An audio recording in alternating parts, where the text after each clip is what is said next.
আসসালামু আলাইকুম, বিসমিল্লাহির রহমানির রহিম। সবাইকে স্বাগতম আমার চ্যানেলে। শুভ সকাল। সকালে উঠে ঘরগুলো গুছিয়ে ঝাড়ু দিয়ে নিয়েছি। এখন রান্নাঘরে যাব, কি নাস্তা বানাবো। সাইদুল বাবাকে বললাম কি নাস্তা দিব, বলতেছে থাক আজকে শুধু চা আর বিস্কিট খাই, অন্য কোনো ঝামেলা দরকার নেই। আমার শরীরটা মোটামুটি আছে ভালো। আমার চোখটা ফুলে গেছে, মনে হয় চোখে মেয়া উঠেছে, একটা গোটার মতন উঠেছে, অনেক ব্যথা, চোখ ফুলে গেছে আর হাতে ব্যথা। সাইদুল্লাহ বলতেছে থাক আর রুটি বানানোর দরকার নেই, একটু চা বানাও, সকালের নাস্তা চা আর বিস্কিটই খাবো না। তারপরে এই যে চা বসিয়ে দিয়েছিলাম, আস্তে আস্তে জাল দিয়ে নিলাম। তারপরে সাইদুল বাবাও ফ্রেশ হয়ে চলে আসলো। এখন চাটা হয়ে গেছে প্রায়, এখন ছেঁকে আমি আর সাইদুল বাবা নাস্তা খেয়ে নিলাম। আর সারামণি তো কোচিংয়ে গেছে, সাবা শুয়ে আছে, আমরা দুজনেই নাস্তা করব আর কি।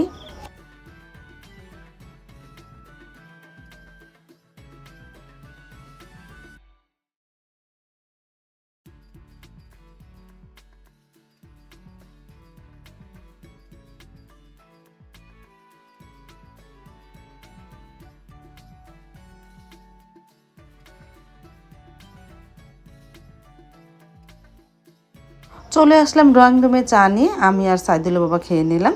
আর এদিকে বিড়াল ছানাগুলিও চলে এসেছে, ওদের কিন্তু আমি বিস্কিট, আমি তো সকাল উঠে ঘর ঝাড়ু দিয়েছি, এই জন্য ড্রয়িং রুমে ওদের বিস্কিট দিলাম না, আমার বারিন্দায় দিয়ে আসলাম দুজনকে বিস্কিট। কিন্তু ও খেলো না, বড়টা খাচ্ছে আর ও এখানে চলে আসলো। আমি তো ওরে এখানে বিস্কিট দিব না, কারণ আমি ঘর সুন্দর করে ঝাড়ু দিয়ে নিয়েছি। আমি এখন বারিন্দায় দিয়ে আসলাম, ও খেলো না। তারপর আমি আর সাইদুল বাবা নাস্তা খেয়ে নিলাম আলহামদুলিল্লাহ।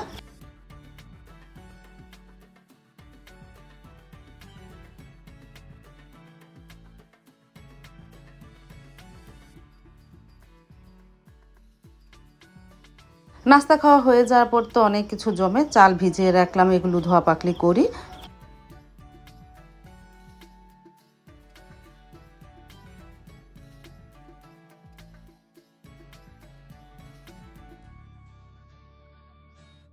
আর বাইরে তো হালকা রৌদ্র, অত রৌদ্র ওঠে না, কয়দিন যাবত একটু রৌদ্রটা কম, হালকা রৌদ্র উঠেছে। সারাদিনই মেঘলা মেঘলা ছিল, কিন্তু মেঘ আসেনি। বাইরে কাপড় চোপড় রৌদ্র দিয়েছি। আর এই যে বিড়াল ছানাটা বাইরে হাঁটতেছে। সারামণিও প্রাইভেট পড়ে চলে আসলো, ওকে আম কেটে দিলাম, বললাম চা খাও, বলতেছেন আমি চা খাবো না, ও আম খাবে। তারপরে ওকে আম কেটে দিলাম, দেখি মুড়ি দেখায় না কি দেখায়।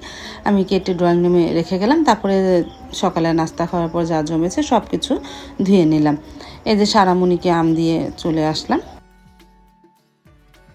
আর আমি আরেকটা কাজ করতেছি, এই যে সকালে সব কিছু গোছানো হয়ে যাওয়ার পর আমি ওভেনটা একটু পরিষ্কার করে নিতেছি। আমি তো মানে মাসে 2বার ওভেনটা পরিষ্কার করি, একটু যেহেতু গরম করা হয়, টুকিটাকি তো একটু ছিটা ছিটা যায় কম বেশি। তারপরে ঘন্টা খানিক না, ঘন্টা 2 পর চলে আসলাম রান্নাঘরে। প্রায় 12:30টা বাজে। ডাল রান্না করব, ঢেঁড়স ভাজি করব, চিংড়ি মাছ ভর্তা, ভাত আর বেগুন ভাজবো। সাইদুল বাবা আসার সময় বেগুন নিয়ে আসবে, বেগুন ভাজবো। এই আজকে দুপুরের মেনু। মেয়েদের ডিম ভেজে দিব না, বড় মেয়ে তো তেমন খাই না। সারামণিকে একটা ডিম ভেজে দিব না, ও ঘন ডাল দিয়ে ডিম খুব পছন্দ করে, ভাজা ডিমটা। এখন চালটা ধুয়ে ভাতটা বসিয়ে দে, তারপর ডাল বসিয়ে দিব না। তারপর তো চাল ধোয়া হয়ে যাওয়ার পর ভাত বসিয়ে দিয়েছি। আর এই যে ঘন ডালটাও বসিয়ে দিলাম, টমেটো, পেঁয়াজ, কাঁচামরিচ, লবণ, তেল দিয়ে। প্রেশার কুকারে দিলে তাড়াতাড়ি হবে, অন্তত 2-3টা সিস হলে জালটা নিভিয়ে দেব। আর এই ফাঁকে ঢেঁড়সগুলিও কেটে ফেলি, ঢেঁড়স ভাজি করব। তারপরে তো ডালটা 3টা সিস হবার নামিয়ে চিংড়ি মাছটা টেলে নিলাম। চিংড়ি মাছটা টালা হয়ে গেছে, এখন এর মধ্যে দিয়ে দিই ঢেঁড়স ভাজিটা করব। কড়াইতে তেল দেওয়া আছে, তেলটা গরম হোক, শুকনো মরিচ দিয়ে ঢেঁড়স ভাজিটা বসিয়ে দিই।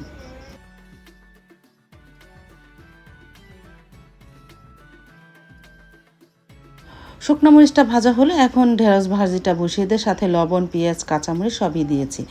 এই যে দিয়ে দিলাম। প্রথমে দেওয়ার সময় একটু জালটা কমিয়ে দিই, এখন বাড়িয়ে দিলাম। আর ঢেঁড়স ভাজি কখনই জাল কমানো অবস্থায় ভাজি করব না, এতে করে ভিজলা ভিজলা হয়ে যায়।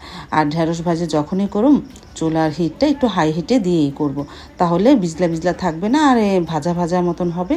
আর ঢেঁড়স সিদ্ধ হতে বেশি সময়ই লাগে না, তাড়াতাড়ি ভাজিটা হয়ে যাবে না। আর এদিকে ঘন ডালটাও হয়ে গেছে, আমি একটু হালকা নাড়া দিয়ে আর একটু জাল দিয়ে তারপরে বাটিতে বেড়ে ফেললো। ভাতটাও হয়ে গেছে, ঠিকা দিয়ে ফেলি। তারপরে চুলায় এখন বেগুনটা ভেজে নেব। না ঢেঁড়স ভাজি তো তেল দিয়েছিলাম, উপর থেকে তেলটা নিচে রাখলাম, উপর থেকে ঢেঁড়স ভাজিটা ছড়িয়ে দিলাম। আর এদিকে ব্লেন্ডারে ব্লেন্ড করে ভর্তাটা বানাই, কারণ শিলপাটায় বাটতে পারবো না, আমার হাতে ব্যথা। ব্লেন্ডারে ব্লেন্ড করে এই ভর্তাটা বানাই।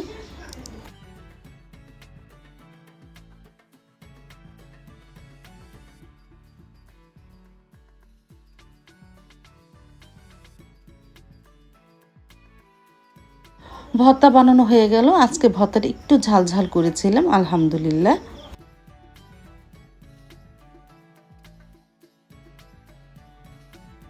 আর এদিকে সাইদুল্লাহ বাবাও চলে আসলো, বেগুন নিয়ে এসেছে, কেটে হলুদ লবণ মেখে আস্তে আস্তে ভেজে নিলাম।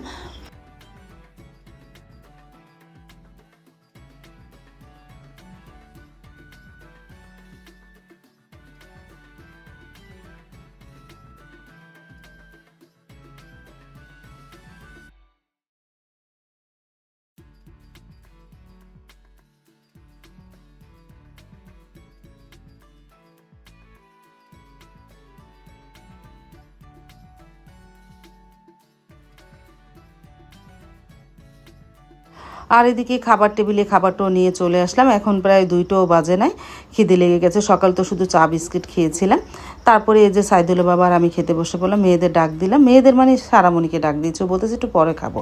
তারপরে ভর্তা দিয়ে গরম গরম ভাত, বেগুন ভাজা, ঢেঁড়স ভাজি, আলহামদুলিল্লাহ আজকে মানে খাবারটা যে কি মজা লেগেছে। আমার মাছ মাংস থেকে এই ভর্তা ভাজি দিয়ে ভাত খেতে পারি অনেক, আমার কাছে ভালো লাগে।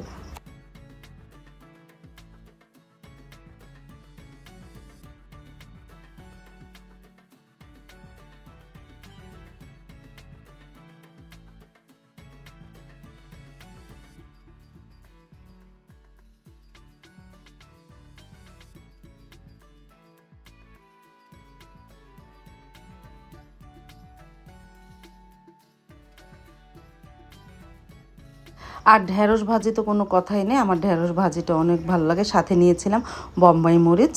আজকে সব কিছু ঝাল ঝাল জিনিস নিয়েছি।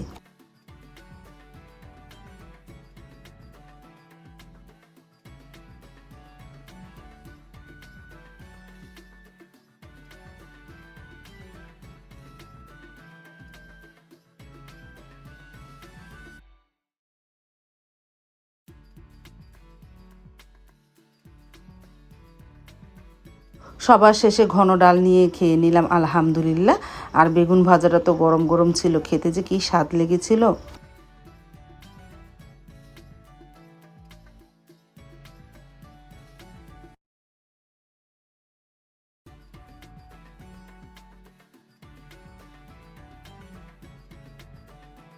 দুপুরে খাওয়া দাওয়ার পরে তো আর ভিডিও করা হয়নি। সারামণি বিকেলে কোচিংয়ে গিয়েছিল, আসার সময় সারামণির বাবা ওকে নিমটি কিনে দিয়েছিল।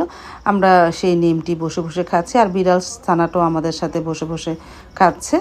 এই যে নিমটিগুলো খুব মচমচে ছিল, ভালোই লেগেছিল।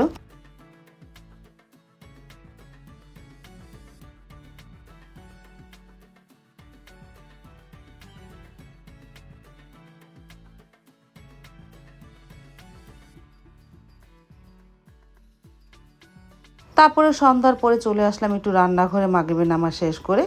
আমি আলুটা মেরিনেট করে রেখে দিয়েছিলাম, এখন উপরে একটু ময়দা আর কর্নফ্লাওয়ার দিয়ে মেখে তেলের মধ্যে ভেজে নিব ফ্রেঞ্চ ফ্রাই। আমার দুনো মেয়ে খুব পছন্দ করে। তারপর তো আস্তে আস্তে ভেজে নিলাম।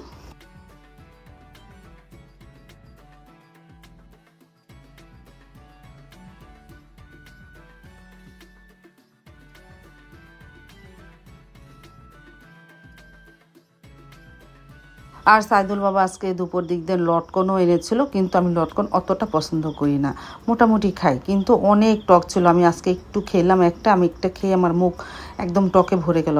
তারপরে রেখে দিয়েছিলাম, আর খাইনি। অনেক টক ছিল লটকনগুলো। তারপরে তো আলু ভাজা হয়ে যাওয়ার পর আমি আর সারামণি খেয়ে নিলাম। সাবাকে ডাক দিলাম, ও আসতেছে।